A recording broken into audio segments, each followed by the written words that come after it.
Hello, I'm Janusz Rawiński and you're watching Break the Fake. They make them, we break them, and tell you everything you need to know. Russia's special military operation that was supposed to last 3 days is now entering its 3rd year. And guess what? The Ukrainian army is now setting up camp in the Kursk region, practically knocking on Moscow's door, like a neighbor coming over to get their lawnmower back. Any means necessary. True to form, they took several hundred Russian prisoners of war and, just casually blown up the bridges leading into Kursk.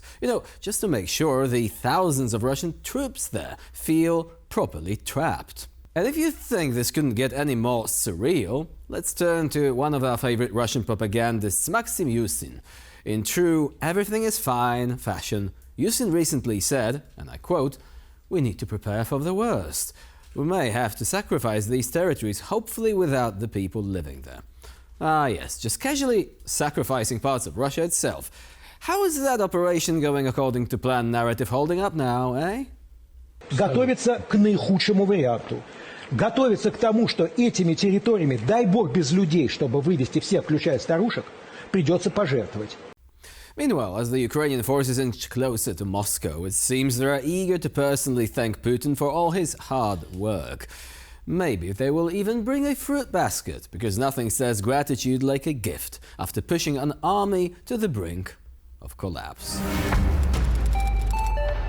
Now, one topic we haven't covered in quite a while is Russia's increasingly creative, yet depressingly desperate recruitment strategies. Apparently, Moscow is now luring unsuspecting foreign workers with promises of good jobs, only to give them a fast pass to the front lines in Ukraine. Surprise, surprise.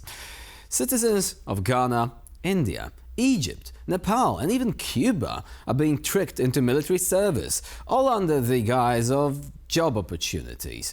You can almost hear the sales pitch. No experience necessary, just one condition, a little military training. And then, surprise, you're in a war. Imagine thinking you're signing up to build bridges or fix cars in Russia, and next thing you know, you're begging to go home from a battlefield in Ukraine with zero combat experience, obviously. Ghanaians, for example, shared their ordeal on national TV, pleading for a way out of the mess they have been thrown into.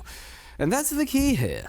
Russia is clearly willing to exploit anyone and anything to avoid facing their own deeply unpopular domestic mobilization.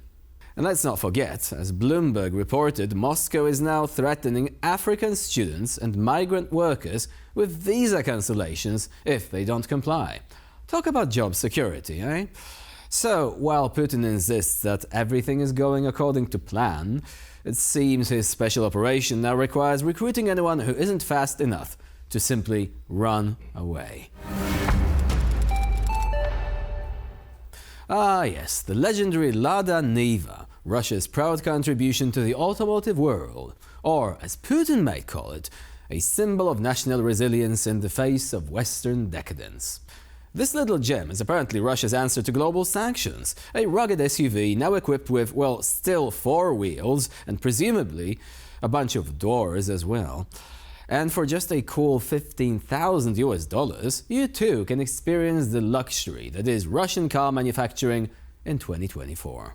Now, to be fair, we haven't had the privilege of sitting in one of those ourselves, but fear not, for there are plenty of reviews from, let's say, enthusiastic bloggers and critics who have actually done exactly that.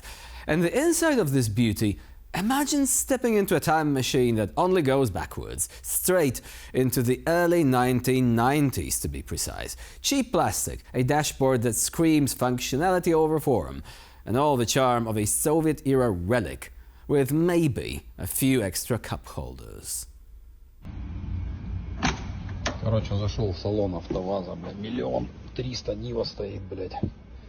Говорят, ну охуенная мультимедиа, блядь, новая. Короче, вот так вот коробка, вот мультимедиа. Включаешь первую передачу, она бьет, блядь, она не довключается, сука. То же самое и третья, да. Тын. Говорит, менеджер говорит, да хуйня, здесь можно рычаг согнуть немножко, и люди так делают. Сука. I wish Jeremy Clarkson could take this one for a spin in Top Gear, if you excuse the cruel pun. So while Western brands flee the Russian market, the Niva stands tall as a beacon of, well, mediocrity. But hey, it's not just a car, it is a statement. A statement that says sanctions can't stop us from making things, even if these things are made poorly. By the way, it is worth noting that research and development work is underway on a new automatic steering system for this one.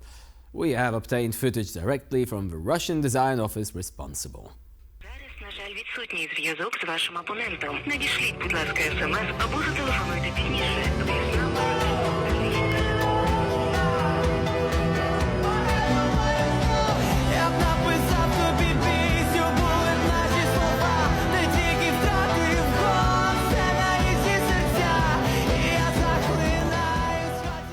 See? Better than Tesla. It's gonna be a real barn burner, this one, a zero-emission car running on hay. Bravo, Russia. Your ideas transcend the limits of technology and common sense, apparently. Here we go again. Russian media is now back to setting their sights on Poland as the next supposed threat to Russian security. Apparently, according to their ever-paranoid narrative, Poland is somehow a double threat. First, by securing its own borders with Belarus, and second, by supporting Ukraine in its defense against Russia. Because, you know, defending yourself and helping your neighbor is apparently a grave offense in the Russian playbook. Но здесь некоторые подробности плана Ж поляки озвучили. Сикорский заявил о том, что рассматривает вопрос Крыма. Говорит, что давайте на 20 лет отдадим под мандат ООН, а потом проведем открытый референдум. Алексей Евгеньевич, но он потом, правда, сказал, что чисто гипотетически, теоретически вы не так поняли, но все поняли правильно. Уже начинается торг, а что надо отдать, чтобы завершить этот конфликт. Если уже поляки говорят, что а давайте гипотетически рассмотрим вопрос референдума в Крыму через 20 лет. Понятное дело, что нас это не устраивает, и мы на это никогда не пойдем. Но чтобы поляки об этом заявляли, это что-то новенькое. Я считаю, что сейчас там соглашаться на такие вот паллиативы... Это понятно, но сам факт, они раньше даже такой возможности не предполагали. Да потому что тоже они прекрасно понимают, что завтра... закончится Украина, кто следующий? Вот, пожалуйста, в список запишитесь, займите очередь под русский паровой каток. Извините, да. Польша уже один раз, как она хорошо делится на 2, хорошо делится на 3, делится на 6. Ну, то есть... Польша хорошо делилась как починить 3 польский раза. флаг, Да, четвертый тоже может быть и не Да, исключено. все нормально. То есть они понимают, они следующие. Зачем? Уважаемые эксперты, потом нам говорят на российском телевидении, говорят о том, что Россия нападет Это на мое Польшу. личное мнение. Ну, конечно. Let's face it, Russia calling Poland a threat is like a burglar accusing the homeowner of endangering them with security cameras. Also, Russian steamroller? Seriously? Was it designed by the same people who made the amazing Sarmat ballistic missile, which, for the time being, spends most of its time exploding during testing? Right now, Russia might wish to look into the Kursk region instead, because at this pace, this historical reenactment might end up being set not in the late 18th century, but 1610 or 1612, if you catch my drift. To quote the guy from the video we've just seen, these are some very interesting dates that cause something to click in their subconscious. A far-fetched idea? Well, Ukraine capturing a border region of Russia wasn't on anyone's bingo cards either, which did not stop it from happening. And with this, we conclude this episode of Break the Fake. Please stay with us here on TVP World for more latest news and updates.